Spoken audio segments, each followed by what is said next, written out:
नमस्कार दोस्तों, आप लोग का फिर से बहुत बहुत स्वागत है स्टडी फाइंड में। मैं हूं आपके साथ अमरजीत कुमार। दोस्तों, पिछले वीडियो में हमने जो है सेट नंबर 10 को देख लिया था और आज हम लोग जो है सेट नंबर 11 को देखने वाले हैं। जी हां दोस्तों, अगर आप पिछले वीडियो को नहीं देखें तो पहले जो है आप पिछले वीडियो को वॉच कर लीजिएगा। ओके दोस्तों, और आज हम लोग जो है सेट नंबर 11 करने वाले हैं। इस वीडियो में हमने जो है टॉप 50 क्वेश्चन को लिया है। जी हाँ दोस्तों, और आप लोगों में से बहुत सारे स्टूडेंट हमें बोल रहे थे कि सर आप जो है ईजी क्वेश्चन करवाते हैं, तो आज की इस वीडियो में हमने जो है काफ़ी हार्ड क्वेश्चन करवा रहा हूँ दोस्तों। इसलिए दोस्तों आप लोग जो है इस वीडियो को अंत तक अवश्य देखिएगा। ओके, तो आइए शुरू करते हैं बिना किसी देरी के। क्वेश्चन नंबर पहला देखिएगा, इसमें कह रहा दोस्तों कामरूप का प्राचीन साम्राज्य जो है किस राज्य में मौजूद था? तो दोस्तों इसका आंसर हो जाएगा असम। असम इसलिए होगा दोस्तों क्योंकि असम को जो है प्राचीन काल में कामरूप का प्रदेश भी कहा जाता था, इसलिए दोस्तों इसका आंसर असम हो जाएगा करेक्ट आंसर। चलिए क्वेश्चन नंबर दूसरा की ओर। इसमें कह रहा दोस्तों चंद्रशेखर सीमा जो है किस पर लागू होती है? तो दोस्तों मैं आप लोग को बता दूं कि 1983 ईस्वी में सुब्रमण्यम चंद्रशेखर ने जो है सितारों की सीमा निर्धारण के लिए एक सिद्धांत दिया, उसको हम लोग कहते हैं चंद्रशेखर सीमा, और वह जो है मुख्य रूप से सितारों पर लागू होती है। तो इसका आंसर ऑप्शन नंबर ए हो जाएगा, सितारों पर लागू होती है। चलिए क्वेश्चन नंबर थर्ड की ओर। इसमें कह रहा दोस्तों सूरज की रोशनी को उसके संघटक रंगों में कौन विभाजित कर सकता है? तो हम लोग जानते हैं दोस्तों सूरज की रोशनी में जो है श्वेत प्रकाश होता है। कौन सा प्रकाश? तो श्वेत प्रकाश होता है, और वह जब 7 रंगों में विभाजित होता है तो उसको हम लोग कहते हैं वर्ण विक्षेपण। तो इसका आंसर ऑप्शन नंबर ए हो जाएगा, वर्ण विक्षेपण। ओके, चलिए क्वेश्चन नंबर 4 की ओर। इसमें कह रहा दोस्तों भीमबेटका की गुफाएं कितनी साल पुरानी मानी जाती है? तो दोस्तों हमने जो है इस क्वेश्चन को एक बार और आप लोग को बताया दोस्तों। भीमबेटका की गुफाएं जो है दोस्तों यह मुख्य रूप से मध्य प्रदेश में है। कहाँ पे है? मध्य प्रदेश में। और यह जो है दोस्तों 30,000 साल पुराना है यह गुफा। तो ऑप्शन नंबर सी जो होगा वह करेक्ट आंसर होगा। ओके, चलिए क्वेश्चन नंबर 5 की ओर। इसमें कह रहा दोस्तों रडार का फुल फॉर्म बताने के लिए, तो इसका जो होता है फुल फॉर्म वो क्या होता है दोस्तों? Radio detection and ranging. तो ऑप्शन नंबर डी जो होगा वह करेक्ट आंसर होगा, रेडियो डिटेक्शन एंड रेंजिंग। चलिए क्वेश्चन नंबर 6 की ओर। इसमें कह रहा दोस्तों निम्नलिखित में से किससे ग्रीन हाउस पर प्रभाव बढ़ता है? तो आप लोग जानते होंगे दोस्तों इसका आंसर। क्वेश्चन काफ़ी इजी क्वेश्चन है दोस्तों। वह जो है मुख्य रूप से कार्बन डाइऑक्साइड के कारण जो है ग्रीन हाउस प्रभाव बढ़ जाता है। चलिए क्वेश्चन नंबर आगे। इसमें कह रहा दोस्तों यूमामी क्या है? तो आप लोग को बताना है यूमामी क्या है। तो यूमामी जो है दोस्तों एक स्वाद का प्रकार है। क्या है दोस्तों? एक स्वाद का प्रकार है यूमामी। तो इसका आंसर ऑप्शन नंबर बी हो जाएगा करेक्ट। चलिए क्वेश्चन नंबर आगे। इसमें कह रहा दोस्तों सबसे पहले पहिए किससे बने थे? तो दोस्तों सबसे पहले जो है इनकी पहिया जो है वह लकड़ी का बना हुआ था। तो इसका आंसर ऑप्शन नंबर सी हो जाएगा, लकड़ी। चलिए क्वेश्चन नंबर आगे की ओर। इसमें कह रहा दोस्तों कौन सी नदी कर्नाटक और तमिलनाडु में बहती है? तो दोस्तों कावेरी नदी जो है यह कर्नाटक और तमिलनाडु में बहती है। तो इसका आंसर ऑप्शन नंबर सी हो जाएगा, कावेरी। अब देखिए दोस्तों इसमें एक बात इनकी गौर कीजिएगा दोस्तों, गोदावरी को जो है दक्षिण भारत की गंगा भी कहते हैं। इस बात को जो है आप लोग को याद कर लेना आवश्यक है। गोदावरी को जो है दक्षिण भारत की गंगा भी कहते हैं। तो इसका आंसर ऑप्शन नंबर सी हो जाएगा। और दोस्तों गोदावरी जो है दोस्तों यह मुख्य रूप से महाराष्ट्र में बहती है। ओके, तो इस बात को जो है आप लोग को ध्यान में रखना जरूरी है। चलिए क्वेश्चन नंबर 10 की ओर। इसमें कह रहा दोस्तों भारत के राष्ट्रपति के पद की शपथ किसके द्वारा दिलाई जाती है? यह क्वेश्चन भी आप लोग को हमने जो है कितना बार बता चुका हूं दोस्तों। तो वह जो है दोस्तों भारत के मुख्य न्यायाधीश के द्वारा जो है राष्ट्रपति को शपथ दिलाई जाती है। तो इसका आंसर ऑप्शन नंबर डी हो जाएगा। चलिए क्वेश्चन नंबर आगे की ओर। इसमें कह रहा दोस्तों मालविकाग्निमित्रम किसने लिखा था? तो दोस्तों मालविकाग्निमित्रम जो है वह कालिदास ने लिखा था। कौन लिखा था? कालिदास ने लिखा था। और भास की जो रचना है वह है क्या है दोस्तों? स्वप्नवासवदत्ता। भास की रचना का नाम क्या है? स्वप्नवासवदत्ता। और वान भट्ट की जो है रचना का नाम क्या है? हर्षचरित्रम और कादम्बरी। तो इस बातों को जो है आप लोग को ध्यान में रखना है। वामन भट्ट की जो है रचना वह है हर्षचरित्रम और कादम्बरी। तो इसका आंसर ऑप्शन नंबर डी हो जाएगा। कालिदास ने जो है मालविकाग्निमित्रम की रचना की थी। चलिए क्वेश्चन नंबर 12 की ओर। इसमें कह रहा दोस्तों, किस व्यक्ति ने जो है ओलंपिक खेलों में सर्वाधिक स्वर्ण पदक जीते हैं। तो दोस्तों मैं आप लोग को बता दूं कि माइकल फेल्प्स ने जो है यह ओलंपिक खेलों में जो है सर्वाधिक स्वर्ण पदक जीते थे। और दोस्तों माइकल फेल्प्स जो है दोस्तों यह अमेरिकी तैराक हैं। कौन है दोस्तों? अमेरिकी तैराक हैं। इसी ने जो है सर्वाधिक स्वर्ण पदक जीते हैं। दोस्तों इसका जो है एक उपनाम है, उसको जो है आप लोग को याद करना आवश्यक है। इसका जो उपनाम का नाम क्या है? Golden shark. क्या नाम है दोस्तों? Golden shark. तो आप लोग को जो है उपनाम भी याद करना बहुत ज़रूरी है। तो आप लोग इनकी समझ गए कि गोल्डन शार्क जो है माइकल फेल्प्स का उपनाम है। चलिए क्वेश्चन नंबर आगे की ओर। इसमें कह रहा दोस्तों, उच्चतम न्यायालय के न्यायाधीशों की सेवानिवृत्ति की उम्र क्या है। तो दोस्तों आप लोग जानते होंगे कि उच्च न्यायालय के जो है न्यायाधीश वह 65 साल की उम्र में जो है रिटायर हो जाते हैं। तो इसका आंसर ऑप्शन नंबर सी हो जाएगा, 65 वर्ष। चलिए क्वेश्चन नंबर आगे की ओर। इसमें कह रहा दोस्तों, निम्नलिखित प्राकृतिक घटनाओं में से कौन सी घटना भूकंप का कारण बनती है। क्वेश्चन के कहने का अर्थ हुआ दोस्तों कि आप लोग को जो है बताना है कि इन चारों ऑप्शनों में से किसके कारण जो है भूकंप आती है। तो हम लोग जानते हैं दोस्तों ज्वालामुखी जब होती है विस्फोट तो उसके कारण जो है भूकंप आती है। तो इसका आंसर ऑप्शन नंबर डी हो जाएगा, ज्वालामुखी विस्फोट। चलिए क्वेश्चन नंबर आगे की ओर। इसमें कह रहा दोस्तों, निम्नलिखित में से किसके अधिकतम पैर होते हैं। काफ़ी इंपॉर्टेंट क्वेश्चन है दोस्तों। तो इसका जो होगा आंसर ऑप्शन नंबर बी, सहस्त्रपाद जो है, सहस्त्रपाद एक जीव है दोस्तों, इसके पास जो है सबसे अधिक पैर होते हैं। तो इसका आंसर ऑप्शन नंबर बी हो जाएगा, सहस्त्रपाद। चलिए क्वेश्चन नंबर आगे। इसमें कह रहा दोस्तों, निम्नलिखित में से किन कणों में सकारात्मक आवेश होता है। सकारात्मक आवेश कहने का मतलब हुआ पॉजिटिव चार्ज। ओके, और हम लोग जानते हैं कि दोस्तों इलेक्ट्रॉन में जो है निगेटिव चार्ज होता है और प्रोटॉन में जो है पॉजिटिव चार्ज होता है, न्यूट्रॉन जो है उदासीन होता है। तो इसका आंसर ऑप्शन नंबर बी हो जाएगा, प्रोटॉन। चलिए क्वेश्चन नंबर आगे की ओर। इसमें कह रहा दोस्तों, प्रदूषण में सूचकांक एसपीएम का क्या अर्थ है। तो आप लोग को बताना है दोस्तों, एसपीएम का जो होता है फुल फॉर्म दोस्तों वह होता है सस्पेंडेड पार्टिकुलेट मैटर। क्या होता है दोस्तों? Suspended particulate matter. तो ऑप्शन नंबर बी होगा वह करेक्ट आंसर होगा एसपीएम का फुल फॉर्म। चलिए क्वेश्चन नंबर 18 की ओर। इसमें कह रहा दोस्तों, निम्नलिखित में से कौन एक प्रमुख मनोवैज्ञानिक थे।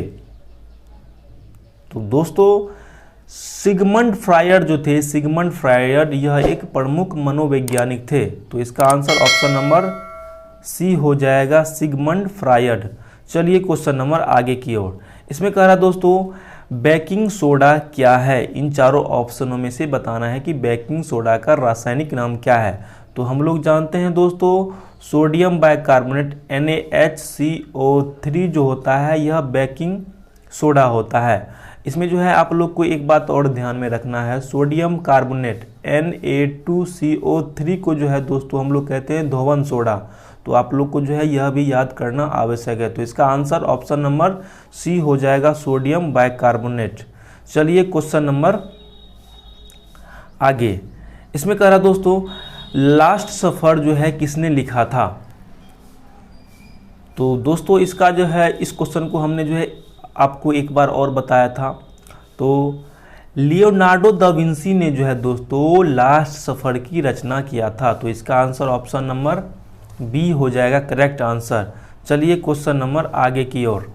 क्वेश्चन नंबर 21 देखिएगा। इसमें कह रहा दोस्तों, डीपीटी वैक्सीन में जो है पी का क्या अर्थ होता है। तो उससे पहले हम लोग जानते हैं इसका फुल फॉर्म। इसका जो होता है दोस्तों फुल फॉर्म वो क्या होता है, मैं आप लोग को यहाँ पे बता दूँ।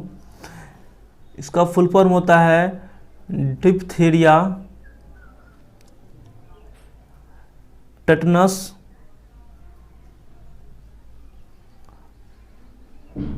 परटेटिस, यह जो होता है इसका फुल फॉर्म होता है। और इसमें कह रहा है कि पी का क्या अर्थ होता है, पी का, तो पी का अर्थ जो होता है वह होता है परटेटिस। तो ऑप्शन नंबर बी जो होगा वह करेक्ट आंसर होगा, परटेटिस। चलिए क्वेश्चन नंबर आगे की ओर। इसमें कह रहा दोस्तों, निम्नलिखित में से कौन सी प्रक्रिया कार्बन डाइऑक्साइड के वातावरण को हटाती है। यानी कि हम लोग जानते हैं दोस्तों कि प्रकाश संश्लेषण में जो है कार्बन डाइऑक्साइड हटता है, तो इसका आंसर ऑप्शन नंबर ए हो जाएगा, प्रकाश संश्लेषण। चलिए क्वेश्चन नंबर 12 की ओर। इसमें कह रहा दोस्तों, ज्यामिति का जनक किसे कहा जाता है। ज्यामिति का जनक जो है दोस्तों वह यूक्लिड को कहा जाता है, तो ऑप्शन नंबर ए जो होगा वह करेक्ट आंसर होगा। चलिए क्वेश्चन नंबर आगे की ओर। इसमें कह रहा दोस्तों, लीमर क्या है। लीमर जो है दोस्तों यह एक मेडागास्कर में पाया जाने वाला एक जानवर है, तो इसका आंसर ऑप्शन नंबर डी हो जाएगा, करेक्ट आंसर। मेडागास्कर में पाया जाने वाला एक जानवर है लीमर। चलिए क्वेश्चन नंबर आगे की ओर। इसमें कह रहा दोस्तों, ग्राफीन क्या है। तो ग्राफीन जो है आप लोग को सुनने में ऐसा महसूस हो रहा होगा कि ग्रेफाइट कहा जा रहा है, तो यह जो है दोस्तों एक कार्बन का अपरूप है, तो ऑप्शन नंबर ए जो होगा वह करेक्ट आंसर होगा। ग्राफीन जो है यह एक कार्बन का अपरूप है। क्वेश्चन नंबर 26 देखिएगा, काफ़ी इंपॉर्टेंट क्वेश्चन है दोस्तों, आप लोग के सामने है। इसमें कह रहा है, यदि पृथ्वी पर आपका वजन 38 किलो है, यानी कि भार आपका जो है 38 किलो है, तो बुध ग्रह पर आपका भार कितना होगा। दोस्तों यहाँ पे अगर आपको कहता कि चंद्रमा पर भार कितना होता, तो हम लोग जानते हैं कि चंद्रमा पर जो है भार 1/6 गुना होता है, लेकिन यहाँ पे क्या कह रहा है, यहाँ पे कह रहा है बुध ग्रह पर आपका भार कितना होता है। तो दोस्तों इसमें जो है एक बात आप लोग को ध्यान में रखना जरूरी है कि बुध ग्रह पर जो है किसी भी वस्तु का भार जो है 37/100 गुना होता है। कितना होता है, 37/100 गुना होता है। दोस्तों यह क्वेश्चन पूछा गया क्वेश्चन है किस एग्जाम में, तो पीपीएससी के एग्जाम में यह जो है क्वेश्चन पूछा गया है दोस्तों। ओके, जब हम लोग जो है 38 को 38 गुना 37/100 करते हैं, इसको जो है काटने के बाद जो है आएगा आपको 14 के आसपास आएगा, तो इसका आंसर हो जाएगा 14.3 किलो जो है आपका भार हो जाएगा। कहाँ पे, तो बुध ग्रह पे। तो आप लोग को जो है ध्यान में रखना आवश्यक है कि बुध ग्रह पर जो है किसी भी वस्तु का भार जो है 37/100 गुना होता है। ओके दोस्तों, चलिए क्वेश्चन नंबर आगे की ओर चलते हैं। इसमें कह रहा दोस्तों, यदि पृथ्वी पर, अच्छा इस क्वेश्चन को हमने अभी जो है सॉल्व कर दिया। चलिए क्वेश्चन नंबर आगे की ओर। इसमें कह रहा दोस्तों, जीका वायरस जो है किसके द्वारा मनुष्य में संचारित होता है। तो दोस्तों मैं आप लोग को बता दूं कि जीका वायरस जो है दोस्तों यह मुख्य रूप से मच्छर के द्वारा जो है आदमी में फैलता है, तो इसका आंसर ऑप्शन नंबर बी हो जाएगा, मच्छर। चलिए क्वेश्चन नंबर आगे की ओर। इसमें कह रहा दोस्तों, निम्नलिखित भाषाओं में से कौन सी भाषा चित्राक्षरों का उपयोग करती है। दोस्तों आप लोग के सामने जो है एक फोटो दिखाई दे रहा होगा, यह जो है दोस्तों जापान का भाषा है। ओके, तो इसका आंसर हो जाएगा ऑप्शन नंबर ए। जापानी भाषा जो होता है वह मतलब इनकी पिक्चर के माध्यम से दिखाई देता है, तो इसका आंसर ऑप्शन नंबर ए हो जाएगा, जापानी। चलिए क्वेश्चन नंबर आगे की ओर। इसमें कह रहा दोस्तों, बर्लिन की दीवार को किस वर्ष ध्वस्त किया गया था। तो दोस्तों बर्लिन की दीवार को जो है 1989 ईस्वी में ध्वस्त किया गया था। और कभी कभी ऐसा क्वेश्चन पूछ दिया जाता है कि बर्लिन की दीवार को किसने ध्वस्त किया था, तो आप लोग को याद करना है कि स्टालिन ने जो है बर्लिन की दीवार को ध्वस्त किया था। ओके दोस्तों, स्टालिन। तो इसका आंसर ऑप्शन नंबर बी हो जाएगा, 1989 ईस्वी। चलिए क्वेश्चन नंबर आगे की ओर। इसमें कह रहा दोस्तों, स्वेज नहर जो है भूमध्य सागर और किस सागर को जोड़ती है। स्वेज नहर, आप लोग को बताना है इसका आंसर क्या होगा। तो इसका जो होगा आंसर ऑप्शन नंबर बी होगा, स्वेज नहर जो है दोस्तों यह भूमध्य सागर और लाल सागर को जोड़ती है। तो इसका आंसर ऑप्शन नंबर बी हो जाएगा, लाल सागर को जोड़ती है स्वेज नहर। चलिए क्वेश्चन नंबर 31 की ओर। इसमें कह रहा दोस्तों 2012 के ग्रीष्मकालीन ओलंपिक में जो है भारत ने कितने पदक जीते थे? तो इसका आंसर जो हो जाएगा दोस्तों वह ऑप्शन नंबर सी, यानी कि 6 पदक जो है जीते थे भारत ने। यह क्वेश्चन इसलिए इम्पोर्टेंट है दोस्तों क्योंकि भारत ने जो है किसी ओलंपिक में पहली बार इतने पदक जीते थे, इसलिए दोस्तों यह जो है हमारे भारत के लिए गौरव की बात है। तो और उसमें जो है दोस्तों भारत ने जो है 6 पदक जीते थे। तो इसका आंसर ऑप्शन नंबर सी हो जाएगा। 2012 का जो है ओलंपिक दोस्तों यह कहाँ हुआ था? तो यह जो है लंदन में हुआ था। तो इस बात को जो है आप लोग को ध्यान में रखना आवश्यक है। तो इसका आंसर ऑप्शन नंबर सी हो जाएगा। चलिए क्वेश्चन नंबर आगे की ओर। इसमें कह रहा दोस्तों निम्नलिखित में से प्राचीन संस्कृत शब्दकोश कौन सा है? प्राचीन संस्कृत का शब्दकोश जो है कौन सा है दोस्तों? तो वह है दोस्तों अमरकोश। अमरकोश जो है दोस्तों यह संस्कृत का शब्दकोश है। तो ऑप्शन नंबर सी जो होगा वह करेक्ट आंसर होगा, अमरकोश। चलिए क्वेश्चन नंबर आगे की ओर। इसमें कह रहा दोस्तों डैश प्रकंद का एक उदाहरण है। आप लोग के सामने एक फोटो दिखाई पड़ रहा है दोस्तों, यह जो है प्रकंद है। यह क्या है दोस्तों? प्रकंद, अर्थात इसका जो होता है जड़ ऐसा होता है। ओके दोस्तों, और अदरक का जो होता है जड़ ऐसा होता है। ओके, तो इसका आंसर ऑप्शन नंबर डी हो जाएगा। अदरक का जो होता है, यानी कि अदरक जो है दोस्तों यह एक राइजोजोम का उदाहरण है। चलिए क्वेश्चन नंबर आगे की ओर। इसमें कह रहा दोस्तों टमाटर क्या है? आप लोग के लिए अच्छा क्वेश्चन है दोस्तों। तो आप लोग सोचते होंगे कि वह एक सब्जी है, जो कि बिल्कुल गलत है। टमाटर जो है दोस्तों यह फूल से फल बनते हैं। क्या बनते हैं? फूल से जो है फल बनते हैं, इसलिए दोस्तों यह जो एक फल है, क्या है दोस्तों? एक फल है टमाटर। चलिए क्वेश्चन नंबर आगे की ओर। इसमें कह रहा दोस्तों भारत में पश्चिमी शिक्षा एवं अंग्रेजी भाषा शुरू करने की वकालत किसने की थी? तो दोस्तों उस टाइम जो है अंग्रेजी भाषा शुरू करने की वकालत जो है दोस्तों वह किया था राजा राम मोहन राय ने किया था। और इसके द्वारा जो है दोस्तों ब्रह्म समाज की भी स्थापना किया गया था। तो इस बात को जो है आप लोग को ध्यान में रखना जरूरी है। इसका आंसर ऑप्शन नंबर बी हो जाएगा। चलिए क्वेश्चन नंबर आगे की ओर। इसमें कह रहा दोस्तों भारत में राष्ट्रीय सुशासन दिवस कब मनाया जाता है? तो दोस्तों इसका जो हो जाएगा आंसर ऑप्शन नंबर बी, यानी कि 25 दिसंबर को जो है भारत में राष्ट्रीय सुशासन दिवस मनाया जाता है।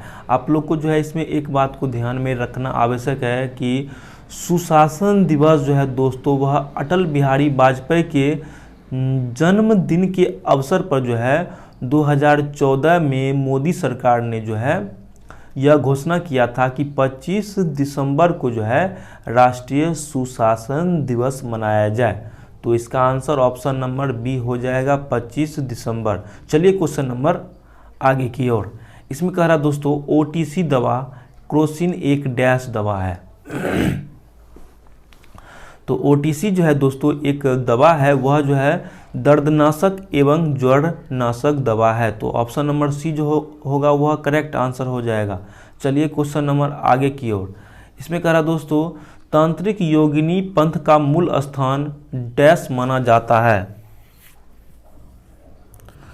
तो दोस्तों इसका जो हो जाएगा answer option number C, Odisha. Odisha को जो है दोस्तों तांत्रिक योगिन पंथ का मूल स्थान माना जाता है। तो ओडिशा जो होगा वह करेक्ट आंसर होगा। चलिए क्वेश्चन नंबर आगे की ओर। इसमें कह रहा दोस्तों प्रथम भारतीय संचार उपग्रह कौन था? तो एप्पल जो था दोस्तों यह भारत का सर्वप्रथम संचार उपग्रह था। तो ऑप्शन नंबर सी जो होगा वह करेक्ट आंसर होगा। इसमें जो है दोस्तों आप लोग को जो है कुछ मुख्य बातें को ध्यान में रखना आवश्यक है। इसरो की स्थापना जो है दोस्तों 15 अगस्त 1969 ईस्वी को किया गया था। ओके, और इसरो का जो मुख्यालय कहाँ पे है? बेंगलुरु में है। ओके, और इसरो के अभी जो है अध्यक्ष कौन है, के सिवान है। तो इन बातों को जो है आप लोग को इसमें ध्यान में रखना आवश्यक है। चलिए क्वेश्चन नंबर आगे की ओर। इसमें कह रहा दोस्तों यूएनओ का मुख्यालय कहाँ है। तो उससे पहले हम लोग इसका जो है फुल फॉर्म जानते हैं। तो यूएनओ का फुल फॉर्म होता है यूनाइटेड नेशन ऑर्गेनाइजेशन, और इसका जो है मुख्यालय वह न्यूयॉर्क में है दोस्तों। कहाँ पे है, न्यूयॉर्क में है। और इसमें जो है इसकी स्थापना जो है दोस्तों 1945 ईस्वी में किया गया था। कब, 1945 ईस्वी में किया गया था यूएनओ की स्थापना। यह क्वेश्चन जो है दोस्तों एनटीपीसी के एग्जाम में, इस बार एनटीपीसी के एग्जाम में पूछा गया क्वेश्चन है, इसलिए दोस्तों यह क्वेश्चन जो है इंपॉर्टेंट क्वेश्चन हो जाता है। चलिए क्वेश्चन नंबर आगे की ओर। इसमें कह रहा दोस्तों अब 5 और 10 रुपए के सिक्के किससे बनाए जाते हैं। तो दोस्तों मैं आप लोग को बता दूं कि अब जो है 5 और 10 रुपए के सिक्के जो है दोस्तों वह तांबा और निकेल के मिश्र धातु से बनाए जाते हैं। तो इसका आंसर ऑप्शन नंबर सी हो जाएगा, तांबा और निकेल के मिश्र धातु से। चलिए क्वेश्चन नंबर 42 की ओर। इसमें कह रहा दोस्तों यदि वस्तु गुणवत्ता सूचकांक डैश के बीच हो तो वायु प्रदूषण के स्तर को मध्यम माना जाएगा। तो इसका आंसर ऑप्शन नंबर डी हो जाएगा। अगर वस्तु की गुणवत्ता सूचकांक जो है 151 से 200 के बीच होगा तो वायु प्रदूषण के स्तर को जो है मध्यम माना जाएगा। तो इसका आंसर ऑप्शन नंबर डी हो जाएगा, 151 से 200 के बीच। चलिए क्वेश्चन नंबर आगे की ओर। इसमें कह रहा दोस्तों माचिस की तीलियों में डैश होता है। तो आप लोग जानते होंगे दोस्तों कि माचिस की तीलियों में जो है फास्फोरस भरा रहता है। तो इसका आंसर ऑप्शन नंबर बी हो जाएगा, फास्फोरस। चलिए दोस्तों क्वेश्चन नंबर 44 की ओर। इसमें कह रहा दोस्तों थार का रेगिस्तान कहाँ पे स्थित है। काफ़ी इजी क्वेश्चन है दोस्तों। थार का रेगिस्तान जो है वह राजस्थान में स्थित है। तो ऑप्शन नंबर बी जो होगा वह करेक्ट आंसर होगा। चलिए क्वेश्चन नंबर आगे की ओर। इसमें कह रहा दोस्तों निम्नलिखित पूर्व प्रधानमंत्री में से किसका नाम भारतीय करेंसी नोटों पर देखा जा सकता है। तो दोस्तों आप लोग को जो है जानकारी होना चाहिए कि डॉक्टर मनमोहन सिंह जो थे वह एक गवर्नर भी थे। ओके दोस्तों, तो इसका जो है नाम भारतीय करेंसी नोटों पर देखा जाता है। तो इसका आंसर ऑप्शन नंबर सी हो जाएगा, डॉक्टर मनमोहन सिंह। चलिए क्वेश्चन नंबर आगे की ओर।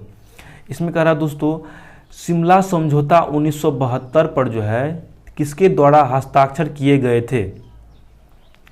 तो मैं आप लोग को बता दूं कि शिमला समझौता पर जो है दोस्तों इंदिरा गांधी और Z.A.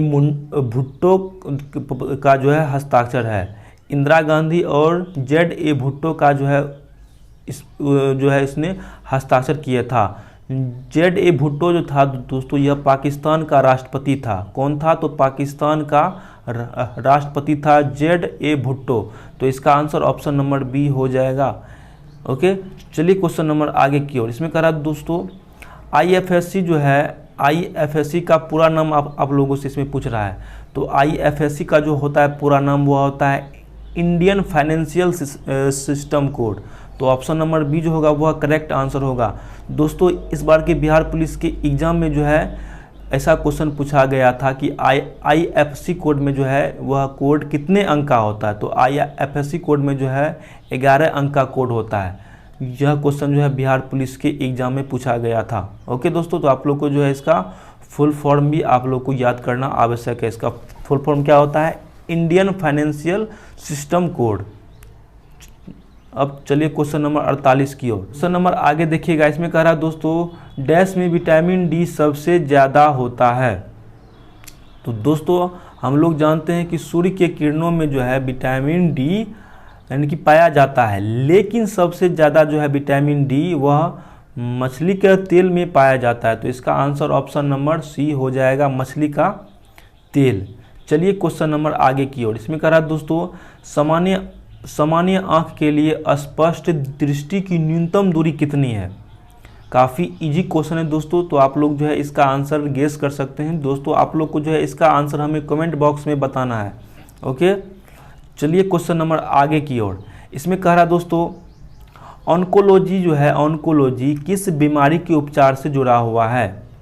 तो ऑन्कोलॉजी जो है दोस्तों वह कैंसर की बीमारी से के उपचार से जुड़ा हुआ है। तो इसका आंसर ऑप्शन नंबर सी हो जाएगा, कैंसर। क्वेश्चन नंबर आगे देखिएगा, इसमें कह रहा है दोस्तों भारत का संविधान दिवस कब मनाया जाता है। तो आप लोग को जानकारी होना चाहिए कि 26 नवंबर 1946 ईस्वी को जो है भारतीय संविधान लागू किया गया था। इसलिए दोस्तों जो है 26 नवंबर को भारतीय संविधान दिवस के रूप में मनाया जाता है। और कभी कभी जो है ऐसा भी क्वेश्चन पूछ दिया जाता है कि विधि दिवस कब मनाया जाता है। तो विधि दिवस हो या फिर संविधान दिवस एक ही बात है, वह जो है दोस्तों 26 नवंबर को मनाया जाता है। तो इस बात को जो है आप लोग को ध्यान में रखना आवश्यक है। तो दोस्तों मैं उम्मीद करता हूँ आप लोग को जो है आज का यह वीडियो काफ़ी अच्छा लगा होगा। अगर आपको आज का वीडियो अच्छा लगे तो इस वीडियो को लाइक कीजिए, शेयर कीजिए। तो फिर मिलते हैं आप लोगों से अगले वीडियो में। Best of luck.